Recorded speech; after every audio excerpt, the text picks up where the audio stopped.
Hey, everybody, and welcome to this special episode of the ProgCast celebrating the 50th anniversary of the MAHAVISHNU Orchestra's release, Birds of Fire, released in January of 1973. And it went gold, and it was a very big and influential record.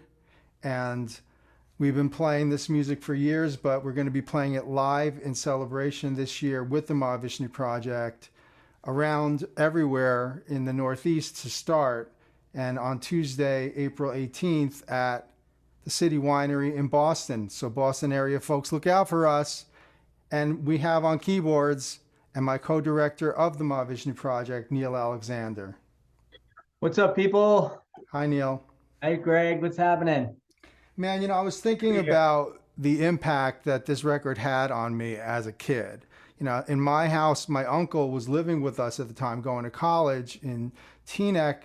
We were listening to 8-track tapes of Birds of Fire.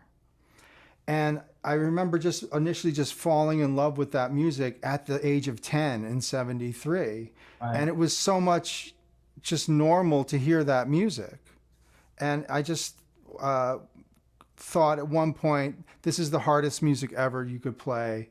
But you have to learn how to play jazz and classical. I remember thinking that.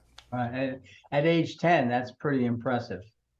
Well, maybe a little bit later, but I mean, you suddenly realize, oh, this isn't just jazz. Oh, this isn't just classical. Right. And when we started doing this in 2001, just to play the stuff from the book, the Warner Brothers publication, MAHAVISHNU Orchestra book, we did it for fun. We did some gigs, and I started to think that, since I had recorded Sanctuary with my group Interzone in like 98 on our second record, Myriad, and I got Nels Cline to do this glorious guitar solo over Sanctuary form.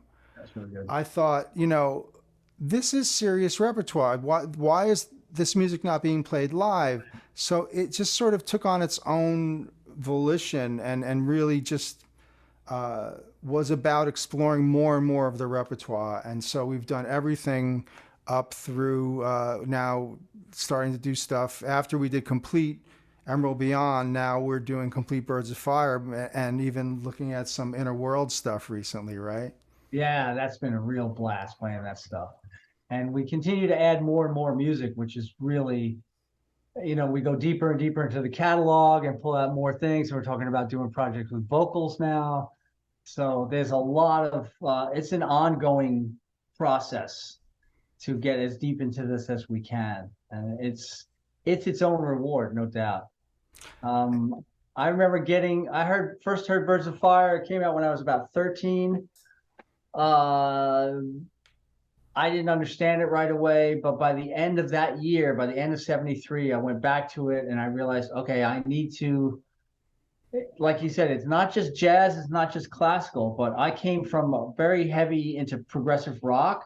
So there was this element of that as well. And there was also elements of Indian music. And I think I had discovered Ravi Shankar when I was about 14. So all this stuff was in there. And I often tell people when people say, hey, did you ever do this? Did you ever listen to this music? I was like, well, I didn't, because the MAHAVISHNU Orchestra kind of ruined me for a lot of stuff.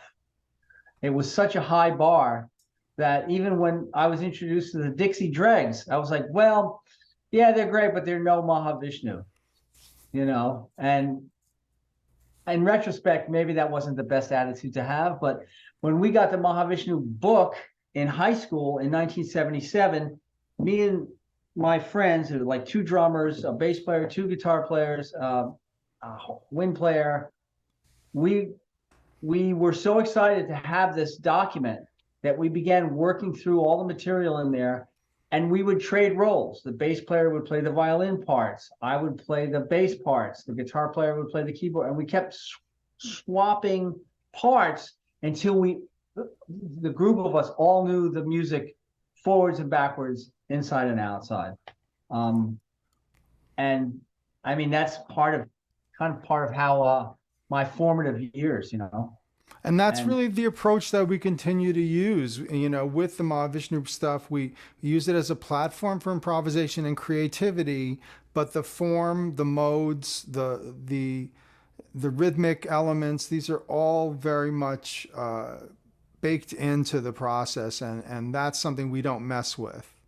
We might you know try to be creative around how some of the improvisations work. We change things up, you know, tempo wise, but you know there's the music is the music, I think we said. yeah, the tunes are the tunes. Yeah. And the forms of the composition is very concise. You know, it is this, it is that. And so, like in classical music, you want to honor the composer's intention. So you do that, but because it also is jazz, it's and it has a very strong improvisational component. You then start looking at like, well, what's its historical context, and how can you develop this out? And like we've been doing referencing early Miles recordings and other things in as vehicles for improvisation and as doorways to different directions of what to do with this material, not separating it out by itself, but viewing it in its proper place, connected to what came before it and how it influenced what comes after it. And I'm so glad to hear Neil say that, because he is my favorite keyboard player that I've ever had in the project, because he looks at it from that perspective. That all of that music that was happening around that time, Weather Report, Return to Forever, groups from Europe like Yeah. Isotope, you know, groups that were playing jazz rock. It was an explosion. Yeah. And this year is the 50th anniversary of the release of the classic jazz rock epic masterpiece, Birds of Fire.